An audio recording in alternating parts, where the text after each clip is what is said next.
Hi, welcome to our channel where we share the most intriguing stories. In the quiet of the North Carolina mountains, a lone carpenter's sanctuary is shattered when a stranger forcibly takes over his home under the guise of community equity. But as hidden corruption and fraud unravel, one man's fight for his land sparks a battle that shakes an entire neighborhood to its core. I don't usually open my mail right away. Living alone in the hills teaches you to take things slow. Mail can wait, fences can creak, and dust can settle. But the envelope I found wedged in my rusted mailbox that morning was impossible to ignore. Heavy cream paper, thick black lettering, the HOA emblem stamped on the corner like it was something official from the governor's office. I sighed, took a sip of coffee from my tin mug, and tore it open right there on the porch. It was addressed to me, in that slimy legalese tone that tries to sound courteous while wrapping its hands around your throat. Notice of Compliance Requirement, Section 14C, Community Equity Allocation Initiative. What the hell? It went on to inform me that the Homeowners Association, in partnership with regional equity coalitions, had initiated a temporary residential reassignment program to assist displaced community members facing economic hardship. According to this letter, my property had been selected to participate, and I was being mandated to open my guest suite to a man named Lucas James for no less than 30 days. They called it an act of collective good. I nearly spit coffee across the porch railing. I read it again, still said the same thing. Apparently, I was now an involuntary innkeeper for a complete stranger on my own damn land. I tossed the letter on the porch table and leaned back in my chair, staring at the tree line. The mountains were quiet. Cold air hung still between the trees. Everything in me told me not to react emotionally. But this wasn't just some flyer about a neighborhood cleanup day or trash bin placement. This was a demand for my house, my space. The only guest room I had, which for the past 2 years served as my woodshop, my business. I headed inside, slammed the letter on my workbench, took photos of it, then pulled out my lockbox from the closet. Deed, title, property lines. I wasn't just outside the HOA's control, I was nearly off-grid.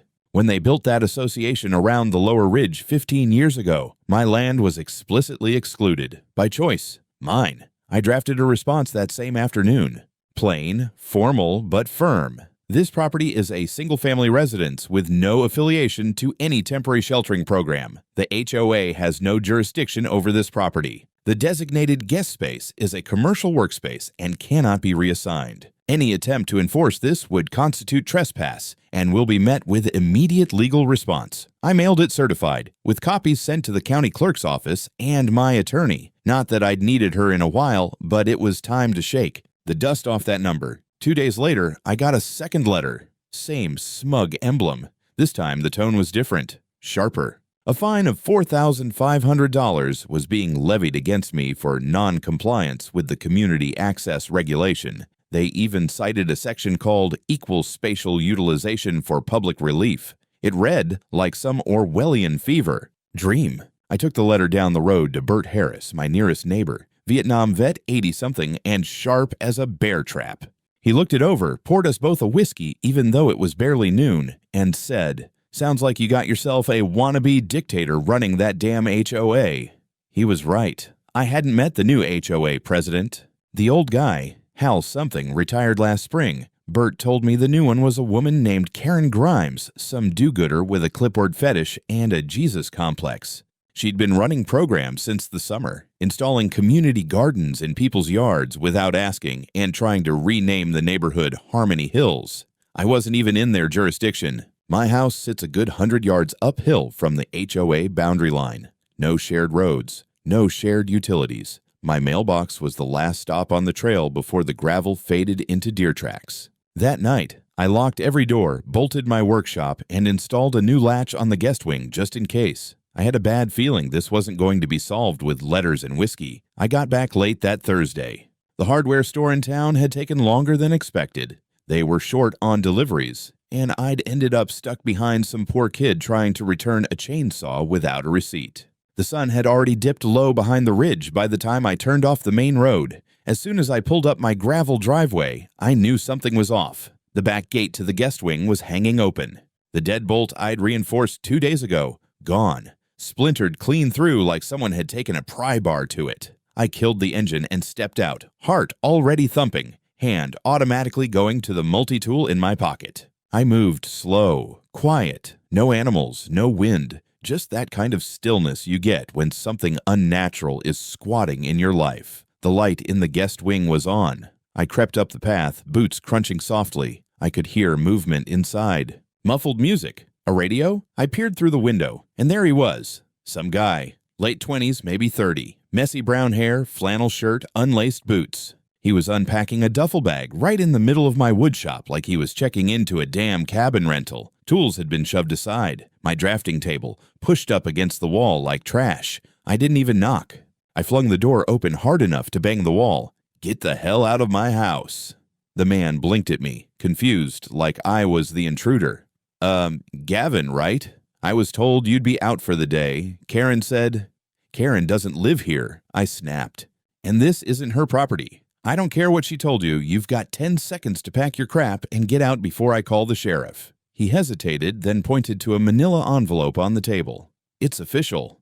I was assigned to this property. Temporary Housing Initiative. It's signed. I picked up the envelope. Inside was a printed document titled Temporary Residential Allocation Community Enforcement Authority. It was stamped, signed, even dated. Looked legitimate, at least to someone dumb enough not to notice the name in the corner, Karen Grimes, HOA president.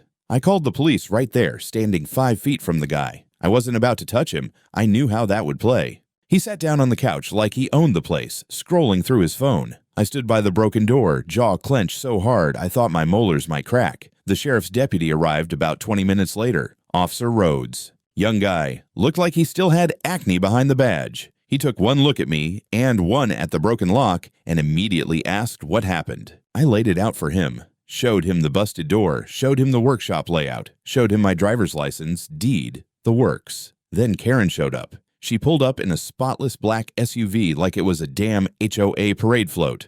She stepped out wearing a peach-colored pantsuit and a smugness I hadn't seen since basic training. She strutted up the path with a folder in hand and spoke like she was addressing a classroom. Officer, good evening.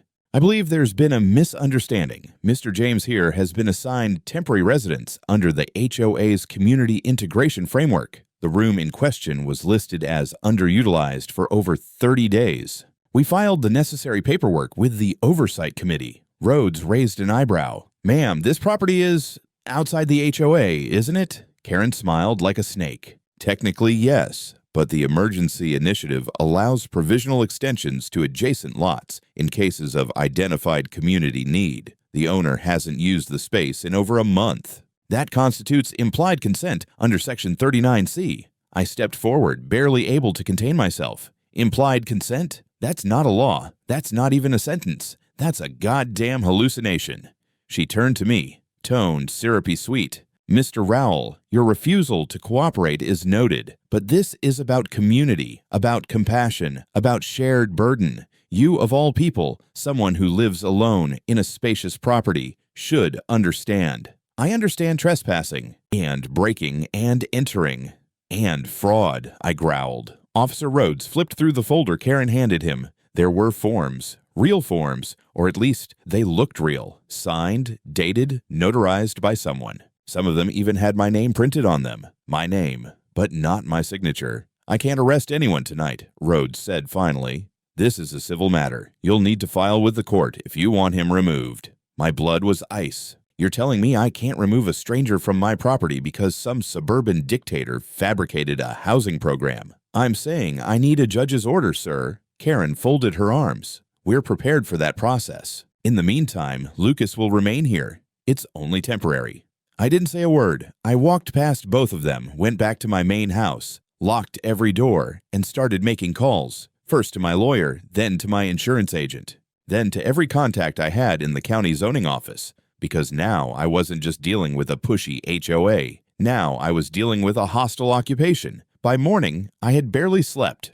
I kept waking up thinking I heard noises in the walls, like my house itself was rejecting the stranger camped out in my workshop. Lucas hadn't left. I saw his shadow move past the curtained window just before dawn. He even had the gall to microwave something. The smell of burnt eggs seeped into the main hall. I was close to losing it, but I kept my cool. First thing, I drove down the mountain to meet Lindsay Cohen, my attorney. She was fresh out of Chapel Hill Law, smart as hell, and didn't flinch when I handed her a folder full of fake documents. She went through everything in silence. Her office was quiet, sterile, decorated with courtroom sketches and way too many plants. Half an hour later, she looked up at me and said the words I'd been hoping to hear and dreading. "These are fraudulent." I raised an eyebrow. "All of them," she nodded. "This signature isn't yours. That notary stamp is expired. And this one here," she held up a page with my name typed across the top, "was filed using an electronic filing ID that doesn't exist in the county system." I let out a slow breath. Lindsay continued, "Not only did they falsify consent, they also registered your property as participating in the Pilot Housing Equity Initiative, which is a program underwritten by a private grant. There's no legal pathway for them to impose that without your agreement. So it's illegal. Beyond illegal, it's entering federal fraud territory." That was enough for me. Lindsay filed a cease and desist that afternoon and submitted an emergency injunction to the local civil court to force Lucas out pending legal review. She also filed a formal trespass complaint, naming both him and Karen Grimes as co-defendants. I drove home feeling like we'd struck the first blow, but that feeling didn't last long. The next morning, I found a laminated sign zip-tied to my mailbox post. "Don't be a NIMBY. Share your space." A few hours later, someone egged my truck, and then came the flyers. Folded notes left at my gate, on my porch, even taped to a sapling by the trail. "Gavin Rowell, Hassar's obstructionist. Some people have extra space, others have none. One community. One purpose." I took them down one by one, stacked them on my kitchen table like trophies from a psychological war. Bert came by that afternoon. He didn't say anything at first, just sat down on my porch, cracked open a can of generic beer, and stared out at the trees. "They've been knocking on my door, too," he said finally. Asked if I'd host some recovering addict named Bryce. I told them to try that idea again when I'm dead and decomposing. I chuckled despite myself. "Karen's building a damn commune up here." Bert looked at me, face hard as granite. "No, she's building a racket." The court didn't move fast. They never do when you actually need them to. But by the following week, we had a preliminary hearing set. Lucas was still in my guest wing. I saw him doing push-ups in the side yard like he was settling in for the season. He waved at me once. I didn't wave back. Then Lindsay called again, this time with something new. She'd pulled HOA public filings and found something weird. A complaint filed by concerned neighbors claiming my property had been abandoned and left uninhabited for over 90 days. It was dated 2 months ago. "It's fake," I said. "I know," Lindsay replied, "but it's the basis they used to justify reallocation." "Who filed it?" She paused. "It's unsigned, but the attachment metadata was created by someone using a registered HOA board device." My blood boiled. They hadn't just lied. They had created an entire paper trail. Fake complaints, fake consents, fake documents, all to force me into giving up part of my house. And I knew damn well I wasn't the only one. I didn't think it could get worse. But Lindsay proved me wrong. She called me late on a Sunday evening with a voice that sounded like someone had just handed her a loaded gun and told her where to point it. "I found the money," she said. "The HOA is getting paid for every placement." I sat up straight on the couch, my dog, Rufus, a retired tracking hound, letting out a grunt beneath my feet. Paid by who? There's a non-profit called Horizon Partnerships. They funnel grants from a federal urban relief program. The HOA signed a contract 3 months ago, $20,000 per temporary placement. I let that number sink in. $20,000. For Lucas. For breaking my lock, moving a stranger into my home, and wallpapering the whole thing in fake empathy. "They didn't just target you, Gavin," she continued. "They've done this before. 8 times. That stopped me cold. 8? Yes. I've got records. Homes along the lower ridge. Mostly elderly folks. One guy legally blind. 2 widows. They all received assignments. No one fought it because they either didn't understand or were intimidated. I drove to town the next morning. Not for lumber, for stories. I visited 3 homes Lindsay had identified. The first belonged to a woman named Lorraine, 74, retired nurse, slow-moving and gentle as a whisper. She invited me in with trembling hands and served instant coffee like it was still 1972. She told me she'd found a man in her garden shed one afternoon. She called HOA, furious. They told her it was all legal, part of a new community aid program. When she refused to cooperate, they fined her, then stopped collecting her trash for 2 weeks. Then the man came back. He said he had rights now. She didn't have the energy to fight. She started locking herself in the bedroom every night, sleeping with a bat by her feet. I left her porch furious, the taste of cheap coffee bitter in my throat. Lindsay filed another motion, this time requesting discovery. She wanted full access to the HOA's financial records. Naturally, the HOA responded with a hard no and a letter from their counsel claiming the request was overly burdensome and harassing. So Lindsay changed tactics. She reached out to a reporter she knew, Dana Wyatt, freelancer with a reputation for digging into rural corruption like a tick on bare skin. Dana was interested the second she heard illegal housing scheme and elderly targets. She asked for an exclusive. Lindsay agreed, and within 24 hours, Dana was in my living room with a notepad, a recording device, and eyes that didn't blink often. I told her everything, from the letter to Lucas, from the broken lock to the fake complaint. She nodded, asked smart questions, and then told me the kicker. I've been following Horizon Partnerships for months. They've been involved in 3 scandals across the state. One director already resigned under federal audit. What kind of scandals? Creative paperwork, inflated placement numbers, phantom tenants. There's a pattern. And this HOA of yours? It fits it like a damn glove. That night, she published the first piece. It didn't use my full name, but the headline was loud enough. Quiet community in North Carolina may be epicenter of housing grant fraud. By morning, my inbox was a mess. Supportive messages, hate mail, a church lady offering to pray the bitterness out of me. Lucas hadn't left, but he kept his distance now, probably realizing the wind had changed. Karen, on the other hand, was silent. No SUV in the driveway. No clipboard parades, but I knew she was watching because someone left a copy of the article on my porch that night, smeared with barbecue sauce and stapled to a HOA violation notice. These people didn't scare me, but they were organized. That scared me plenty. Lucas had been unusually quiet the past couple of days. No music, no yelling, no sudden footsteps on the porch. At one point, I started wondering if he'd finally packed up and vanished in the night. Until I saw the cigarette butts piling up outside the guest wing window. He was still there, just waiting. For what? I didn't know. Maybe for this to blow over. Maybe for me to crack. But it wasn't me who cracked. It was him. Dana, the journalist, had sent me a link to an online registry. Public record. I clicked through it slowly, expecting to find maybe a small-time eviction, unpaid tickets, maybe even a DUI. Instead, I found a supervised release record. Lucas James had served time for possession with intent and had been released on conditional housing assignment through a halfway program, until conveniently he wasn't. According to the registry, Lucas was no longer in their care. They'd marked him as externally reassigned under private initiative. That private initiative? My goddamn house. I sent the documents to Lindsay within the hour. She looped in a contact at the Department of Housing and Urban Development, HOOD, and within days, we had a phone call scheduled with a federal compliance officer. His name was Samuel Lang, and his voice was like dry gravel. What you're describing, he said after Lindsay finished her summary, is grounds for federal investigation. We've had concerns about Horizon Partnerships before, but this would be the first case tying them directly to unlawful residential assignments outside of authorized municipalities. He asked for everything: scans, statements, the flyers, the notices, even a photo of my broken door frame. And then he asked the question I hadn't dared ask myself. Has anyone followed the money? Lindsay answered for both of us. We're working on it. Within a week, she had what we needed. Bank statements showed that the HOA received multiple deposits over a 3-month period labeled Community Uplift Grant, HPG 118, consistent amounts. Exact same reference line, $20,000, sirs. Every deposit was followed by a same-day transfer to a private consultancy account registered in another state, Michigan.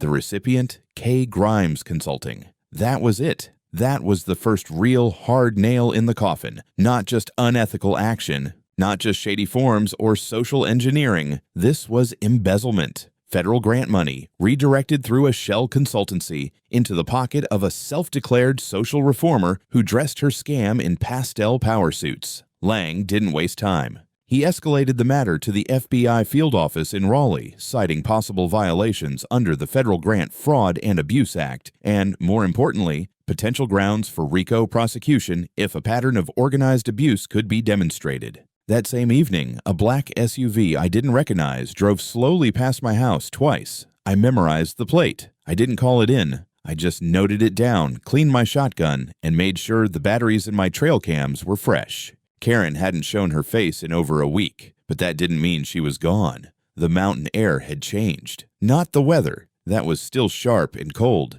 with that dry bite of November creeping in through the pine trees. No, this was something deeper, a tension under the surface. My land was quiet, but not safe. The silence wasn't peaceful anymore. It was the silence of breath being held. 3 days after the feds got involved, Lindsay told me the FBI had officially opened a case file on Karen Grimes and the HOA board under Title 18, with a strong push toward racketeering charges. They were digging through accounts, communications, meeting records. Karen, of course, had gone completely dark. No appearances, no statements, no SUV in front of her house. She was either lawyered up or packing her bags. I wanted to believe that was it, that the machine had stopped grinding, but something was still missing. A face, a voice, a crack from the inside, and that crack came from the last place I expected. Lucas. He caught me outside one morning, standing near the woodshed with a load of split maple in my arms. I wasn't in the mood for conversation. I didn't trust a damn thing about him. But he looked different, nervous, tired. The swagger was gone. He cleared his throat. "Hey, Gavin, right?" I nodded slowly, set the wood down, didn't answer. "I heard someone came asking about money. The feds." I said nothing, just waited. He rubbed the back of his neck, shifted from foot to foot like a kid in the principal's office. "I didn't know. About the money, I mean. I thought this was just a housing thing. I was supposed to finish a 6-month halfway house program in Raleigh. Then Karen told me I could finish my release up here. She said it was through some new urban re-entry framework, that it was official. I even signed papers." I squinted. "What did she promise you?" "Food, a safe place, no check-ins. Just keep quiet and don't cause trouble. She gave me $200 and said the HOA would cover the rest." "And you believed her?" He laughed bitterly. "I just wanted to not go back inside. So, yeah." I stood there for a long moment. Something in his eyes told me he wasn't lying. He was just stupid, desperate, and being used like a pawn. Still, I didn't let my guard down. Not entirely. "You know that what she did, using you like that, could land her in prison for a long time?" He nodded. "Yeah, I figured that out when some guy from HUD started calling my mom." Lindsay arranged an official interview 2 days later. Lucas met with a federal agent and a state prosecutor in town. He testified, on record, that he had been recruited directly by Karen, moved into multiple homes in a similar fashion, and told each time that it was authorized through a community relocation grant. He described 3 prior placements, each for roughly 1 month, always into homes where the owners were elderly, single, or absent. He even had a burner phone Karen gave him, preloaded with contacts labeled Admin 1, HOA Com, and Mrs. G. The text pulled the SIM and confirmed that several messages matched the timeline of the placements we documented. That changed everything. Now it wasn't just forged forms and shady transfers. Now it was organized placement fraud, manipulation of vulnerable individuals, and systematic abuse of federal housing funds, all with a witness who could walk it through step by step. That same day, the FBI issued subpoenas for the entire HOA board. Agents and windbreakers visited at least 5 homes that afternoon. Boxes were carried out. One board member tried to claim her hard drive had been damaged in a cooking accident. Another refused to answer questions and immediately lawyered up. Dana, the reporter, caught wind of it and posted a second piece titled Fraud, Fear, and Federal Grants inside the HOA housing scandal that rocked Harmony Hills. This time she used my full name. I wasn't thrilled about it, but I understood. The public needed a face, and I'd been that face since the first lock got busted off my guest room door. By nightfall, 3 neighbors had come to my gate just to say thank you. One of them, an old man with a walker and cataract glasses, said, "They tried to put someone in my garage last month. Said I'd agreed by default. I told them I'd agree when they pry the deed from my dead hands." I laughed harder than I had in weeks. But underneath it all, I could feel it. The storm gathering at full tilt. Karen had gone quiet, not because she was done. She was getting ready to fall. I was splitting firewood when they came. 3 SUVs rolled up the dirt road just after 9 in the morning. Matte black, tinted windows, federal plates. Rufus barked once and vanished under the porch. I didn't blame him. When the lead agent stepped out and flipped his badge open, everything that had been brewing over the past few weeks snapped into place with a metallic click. Special Agent Langley, FBI. We're executing a sealed warrant. You may want to stay back. I nodded. No questions. No argument.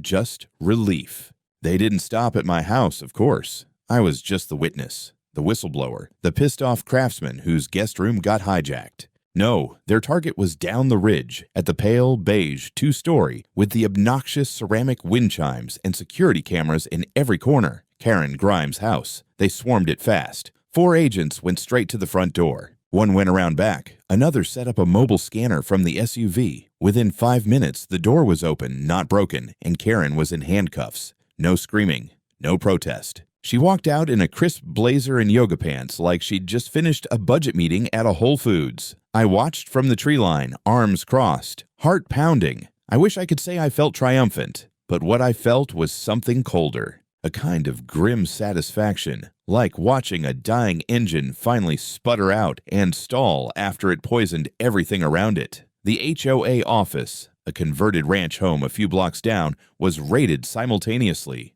Boxes of documents, server towers, file cabinets wheeled out like they were exhuming a crime scene. I heard later that they found 2 sets of financial records, one marked official and the other labeled operations. Sloppy. They also found unsigned housing consent forms with blank address lines, stacks of them, ready to go, pre-filled for fraud. Dana called me that afternoon, barely containing her excitement. It's all coming out, she said. Transfers. Meeting minutes, communications with Horizon. Some board members are flipping already. One of them even wore a wire. The FBI's press liaison released a bland statement about ongoing federal inquiries into improper housing practices and potential misuse of federal grant funding. But the local news wasn't so restrained. One station aired a drone shot of Karen being led into a black van, the caption blaring, "HOA president arrested in federal fraud sting." By evening, the entire HOA board had either been subpoenaed, indicted, or skipped town. One tried to fake a hospitalization to avoid questioning. Another claimed he thought the pilot program was real and blamed Karen entirely. But it didn't matter. The whole board was named in the indictment. That night, the HOA website went dark. The Facebook group, usually full of flower photos and passive-aggressive arguments about lawn lengths, exploded into a civil war. Some people were furious at Karen. Others claimed it was all exaggerated. One post accused me of selling out the neighborhood to the feds for a little sympathy fame. I ignored them. Instead, I called Bert, told him to come by. We sat on my porch with 2 glasses of cheap bourbon and watched the sun drop behind the ridge. "You think that's the end of it?" he asked.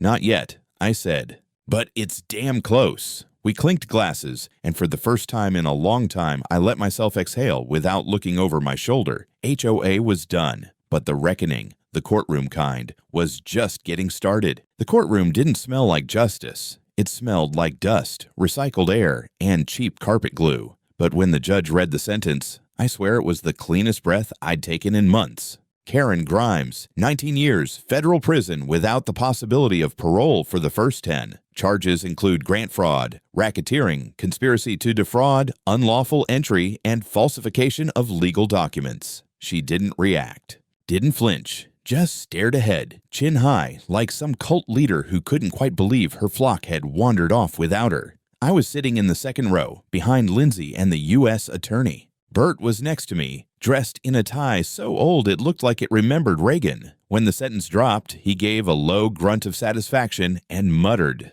"Guess she'll be doing her social reform behind bars now." It wasn't just Karen. 8 other board members received permanent disqualification from holding any administrative roles or fiduciary positions in any incorporated body. 2 of them got lesser sentences, 18 months and 5 years respectively, for their direct involvement in falsifying property data and misusing federal systems. The court ordered the HOA dissolved. its remaining funds seized, and every fraudulent placement declared void retroactively. Horizon Partnerships under full audit. Several directors resigned in disgrace. Their entire grant line had been frozen by the Department of Housing and Urban Development pending criminal review. And me? I got $450,000 in damages. A combination of punitive compensation, civil damages, property destruction, emotional distress, and legal reimbursement. Lindsay negotiated the hell out of it. She was already getting offers from bigger firms in Charlotte by the time we shook hands outside the courthouse. I told her to take whichever one didn't have a slogan like, "Justice for the People, TM." Lucas didn't show for the hearing. He'd been relocated, this time properly, through an actual halfway program. I was told he gave a second deposition voluntarily, helped secure 2 additional convictions, and got time shaved off his record. He sent me a letter. Just one line. "Thanks for not hitting me with an axe when you had the chance." Fair enough. It took me a week to finally fix the door to the guest wing. I didn't rush it. I sanded the frame, chiseled out the splinters, and rebuilt the casing from heart pine. Strong, stubborn, like it belonged. Then I hung a sign on the door. Nothing fancy, just a burned-in carving, smooth and deliberate. Private, not public housing, ever. That evening, Bert came over with a bottle of bourbon aged longer than most HOA meetings last. We sat out on the porch again, boots up, the mountain quiet except for the wind through the trees. "You gonna let it rest now?" he asked. "Rest, yeah," I said. "Forget, not a chance." A week later, the local paper ran a piece with a photo of me holding a chisel in one hand and a legal notice in the other. The headline read, "Carpenter turns whistleblower, how one man exposed a federal scam hidden in plain sight." I framed it. Didn't hang it up, though. Some trophies you don't display. You just live with them.